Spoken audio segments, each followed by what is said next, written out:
किस्से गलियारों के पेश करते हैं आर के नारायण की लिखी कहानी डॉक्टर के शब्द।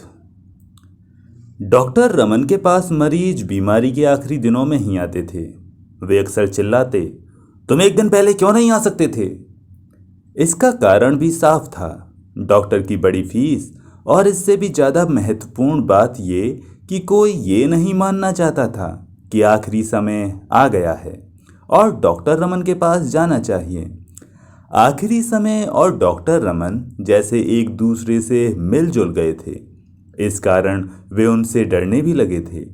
इस तरह जब भी ये महापुरुष मरीज के सामने प्रकट होते, तब इस पार या उस पार निर्णय तुरंत करना होता था। अब कोई हीला हवाली या चालबाजी काम नहीं आती थी। बहुत समय से डॉक्टरी करने के कारण उनमें एक तुर्ष स्पष्टवादिता भी आ गई थी। इस कारण उनकी राय की कद्र भी की जाती थी। अब वे राय देने वाले डॉक्टर मात्र न रहकर फैसला सुनाने वाले जज बन गए थे। उनके शब्दों पर मरीज की जिंदगी निर्भर रहने लगी थी। लेकिन डॉक्टर साहब इन सब से परेशान नहीं होते थे। वे नहीं मानते थे कि मीठे शब्द बोलकर जिंदगी बचाई जा सकती है। वे नहीं सोचते थे कि झूठ बोलकर दिलासा देना उनका कर्तव्य है, जबकि प्रकृति कुछ ही घंटों में फैसला सुना देगी। लेकिन जब भी उन्हें उम्मीद की कोई जरा सी भी किरण नजर आती, तो वे कमर कसकर मैदान में उतर पड़ते और चाहे जितने घंटे या दिन भी लग जाएं, वे सब कुछ भूलकर मरीज को यमराज के पंजे से छुड़ा लाने के प्रयत्न में लग जाते। आज एक मरीज के सिरहाने खड़े उन्हें खुद को दिलासा देने वाले ऐसे लोगों की जरूरत महसूस हो रही थी, जो झूठ बोलकर भी उन्हें ढाढ़स बंधा सकें। रूमाल निकालकर उन्होंने माथे से पसीना पोंछा और मरीज के पास चुपचाप कुर्सी पर बैठ गए। बिस्तर पर उनका जिगरी दोस्त गोपाल निढाल पड़ा था। उनकी दोस्ती 40 साल पुरानी थी, जो किंडरगार्टन स्कूल से शुरू हुई थी। अब परिवार और काम धंधे की बातों को लेकर उनका मिलना जुलना काफ़ी कम हो गया था, पर प्यार में कमी नहीं आई थी। इतवार के दिन शाम को अक्सर गोपाल उनके पास पहुंच जाता और अस्पताल के एक कोने में चुपचाप बैठा प्रतीक्षा करता रहता कि डॉक्टर साहब कब खाली होते हैं। फिर दोनों साथ खाना खाते, फिल्म भी देखते और देश दुनिया की जमकर बातें करते।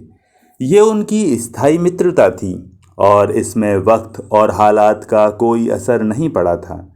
अपनी व्यस्तता के कारण डॉक्टर रमन ने इस बात पर ध्यान नहीं दिया था कि गोपाल पिछले 3 महीने से उनसे मिलने नहीं आया है। एक दिन सुबह जब उन्होंने मरीजों से भरे अस्पताल की एक बेंच पर उसके बेटे को इंतज़ार करते देखा, तब उन्हें याद आ गया। फिर भी वे घंटे भर तक उससे बात करने का वक्त नहीं निकाल सके। उसके बाद जब वे ऑपरेशन रूम जाने के लिए उठे, तो उसके पास जाकर बोले, क्यों आए हो बेटे? लड़का झेंपता हुआ धीरे से बोला, माँ ने भेजा है। बात क्या है? पापा बीमार हैं। आज ऑपरेशन करने का दिन था और 3 बजे तक वे फुर्सत नहीं पा सके। इसके बाद वे तुरंत लाली एक्सटेंशन में स्थित मित्र के घर के लिए चल पड़े। गोपाल बिस्तर पर पड़ा सो रहा था। डॉक्टर साहब उसके सिरहाने जा खड़े हुए और पत्नी से पूछा, ये कब से बीमार है? 1.5 महीना हो गया डॉक्टर साहब। किसका इलाज चल रहा है? एक पड़ोसी डॉक्टर का। हर तीसरे दिन आते हैं और दवा देते हैं। नाम क्या है उसका? ये नाम उन्होंने कभी नहीं सुना था। बोले, इसे मैं नहीं जानता, लेकिन मुझे तो कुछ बताना था। तुमने खुद क्यों खबर नहीं की? हमने सोचा आप व्यस्त होंगे और व्यर्थ में आपको परेशान करना होगा। पत्नी ने बड़ी दयनीयता से कहा। वो काफ़ी परेशान नजर आ रही थी। डॉक्टर समझ गया, अब गंवाने लायक वक्त नहीं बचा है। उन्होंने कोट उतारा और बक्सा खोला, इंजेक्शन ट्यूब निकाली, सुई खोलते पानी में रख दी। पत्नी उन्हें ये सब करते देखकर और भी परेशान होने लगी और सवाल पूछने लगी। अब सवाल मत करो, डॉक्टर ने जोर से कहा। उसने बच्चों पर नज़र डाली, जो खौलते पानी में सुई को उछलते देख रहे थे। वे बोले, बड़े लड़के को यहीं रहने दो, बाकी सबको किसी और कमरे में भेज दो। मरीज की बाह में इंजेक्शन लगाकर वे कुर्सी पर बैठ गए और घंटे भर उसे देखते रहे। मरीज शांत पड़ा था। डॉक्टर के चेहरे पर पसीना निकल आया और थकान से आंखें मुंदने लगीं। मरीज की पत्नी कोने में खड़ी चुपचाप सब कुछ देख रही थी। फिर धीरे से बोली, आपके लिए कॉफ़ी बनाऊं? नहीं। हालांकि भूख से वे बेहाल हो उठे थे। उन्होंने दोपहर का खाना भी नहीं खाया था। थोड़ी देर बाद वे उठे और बोले, मैं बहुत जल्द लौट आऊँगा, इन्हें बिल्कुल मत छेड़ना। थैला उठाया और बाहर खड़ी कार में जा बैठे। 15 मिनट में वे वापस आ गए। साथ में एक नर्स और सहायक भी थे। पत्नी से बोले, मैं एक ऑपरेशन करूँगा। क्यों, क्या हुआ है? पत्नी से घबरा कर पूछा। बाद में बताऊँगा, अभी तुम लड़के को यहाँ छोड़ दो और पड़ोसी के घर चली जाओ, और जब तक मैं बुलाऊं नहीं वापस मत आना। पत्नी बेहोश होकर जमीन पर गिरने को हुई, लेकिन नर्स ने उसे संभाल लिया और बाहर जाने में मदद की। रात को करीब 8 बजे मरीज ने आंखें खोली और बिस्तर पर धीरे से हिला। सहायक बहुत खुश हुआ और कहने लगा, अभी ये जरूर ठीक हो जाएंगे। डॉक्टर ने भावहीन आंखों से उसे देखा और धीरे से कहा, इसे ठीक करने के लिए मैं कुछ भी करने को तैयार हूँ, लेकिन इसके दिल का क्या होगा? नाड़ी में तो सुधार हुआ है। ठीक है, लेकिन इस पर भरोसा नहीं किया जा सकता। ऐसे मामलों में शुरू में हल्का सुधार दिखाई देता है, लेकिन वो टिकता नहीं है, वो झूठा साबित होता है। फिर थोड़ी देर सोचते रहने कर बोले, अगर नाड़ी सवेरे 8 बजे तक चलती रहती है तो ये अगले 40 बरस तक चलती रहेगी, लेकिन मुझे शक है कि रात को 2 बजे के बाद भी ये इसी तरह चलती रहेगी। इसके बाद उन्होंने सहायक को वापस भेज दिया और मरीज के पास बैठ गए। 11 बजे के करीब मरीज ने फिर आंखें खोली और डॉक्टर की ओर देखकर मुस्कुराया। उसमें हल्का सुधार हुआ था और उसने कुछ खाना भी खाया। घर भर में चैन और खुशी की लहर दौड़ गई। सब डॉक्टर के पास आ खड़े हुए और कृतज्ञता प्रकट करते रहे, लेकिन वे चुप बैठे मरीज की ओर देखते रहे। लगता था कि वे किसी की बात सुन नहीं रहे हैं। पत्नी पूछने लगी, अब ये खतरे से बाहर हैं? बिना सिर घुमाए उन्होंने कहा, इन्हें हर 40 मिनट बाद ग्लूकोज और ब्रांडी देती रहो, 2 चम्मच काफ़ी होगी। पत्नी रसोई घर में चली गई। वो बेचैन हो रही थी। वो चाहती थी कि जो भी सच्चाई हो, अच्छी या बुरी, उसे पता चल जाए। डॉक्टर साहब कुछ स्पष्ट क्यों नहीं बता रहे? दुविधा उसके लिए असहनीय होती जा रही थी। शायद वे मरीज के ही सामने कुछ न कहना चाहते हों, इसलिए रसोई के दरवाजे से उसने उन्हें इशारे से बुलाया। वे चले गए तो उसने पूछा, अब ये कैसे हैं, बच तो जाएंगे?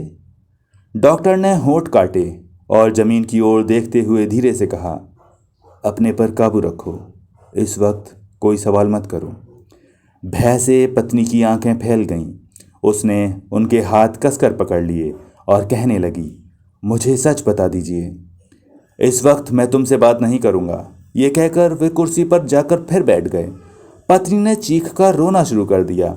आवाज़ सुनकर मरीज ने चौंक कर आंखें खोली और देखने लगा कि क्या बात है। डॉक्टर साहब फिर उठे, रसोई की ओर गए, दरवाज़ा बाहर से बंद कर कुंडी चढ़ा दी, जिससे आवाज़ बाहर निकलने से रुक गई। वे फिर कुर्सी पर आकर बैठे तो मरीज ने धीरे से पूछा, क्या आवाज़ थी, कोई रो रहा था क्या? डॉक्टर ने कहा, तुम अपने पर जोर मत डालो, बात मत करो और सोने की कोशिश करो। मरीज ने फिर पूछा, क्या मैं जा रहा हूँ, मुझसे मत छिपाओ। डॉक्टर ने अस्पष्ट सी कुछ ध्वनि की और कुर्सी पर बैठे रहे। उनके जीवन में ऐसी स्थिति कभी नहीं आई थी। लीपापोती उनके स्वभाव में नहीं थी। इसी कारण लोग उनके शब्दों को बहुत महत्व देते थे। उन्होंने मरीज की तरफ एक नज़र डाली। उसने इशारे से उन्हें पास बुलाया और धीरे से कहने लगा, मैं जानना चाहता हूँ कि और कितना जीऊँगा। मुझे वसीयत पर दस्तखत करना है, वो तैयार रखी है। पत्नी से कहो उसे उठा लाए।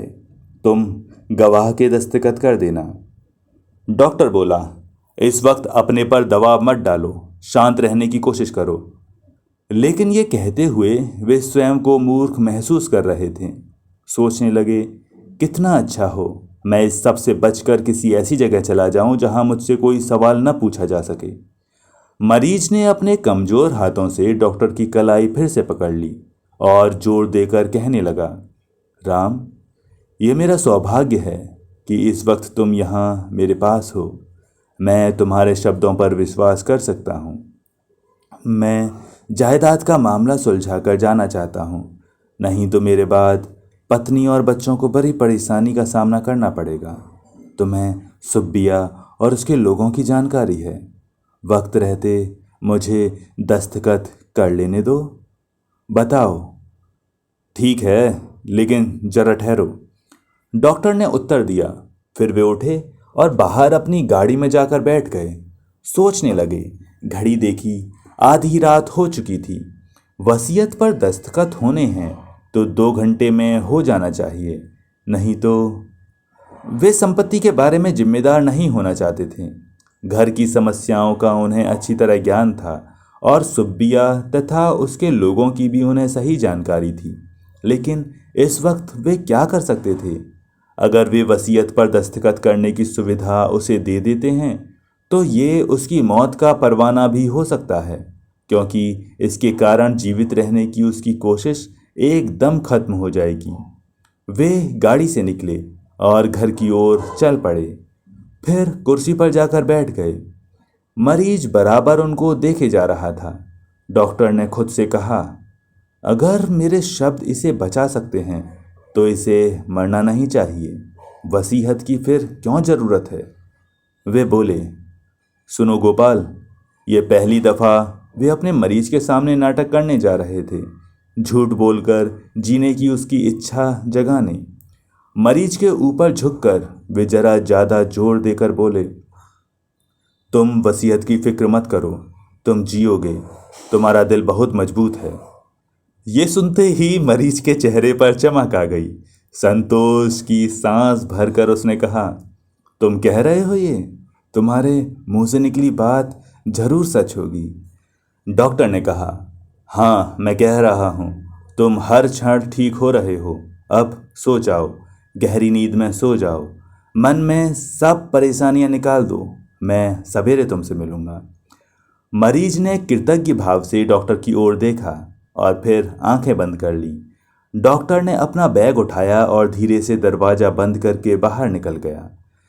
घर जाते हुए रास्ते में वो अस्पताल में रुके। सहायक को बुलाया और बोले, तुम लॉली एक्सटेंशन वाले मरीज के पास चले जाओ। दवा की एक ट्यूब साथ ले जाना। अब किसी भी क्षण वो जा सकता है। कष्ट ज़्यादा हो तो ये ट्यूब दे देना। जल्दी करो, जाओ। दूसरे दिन 10 बजे वो फिर वहां पहुंच गए।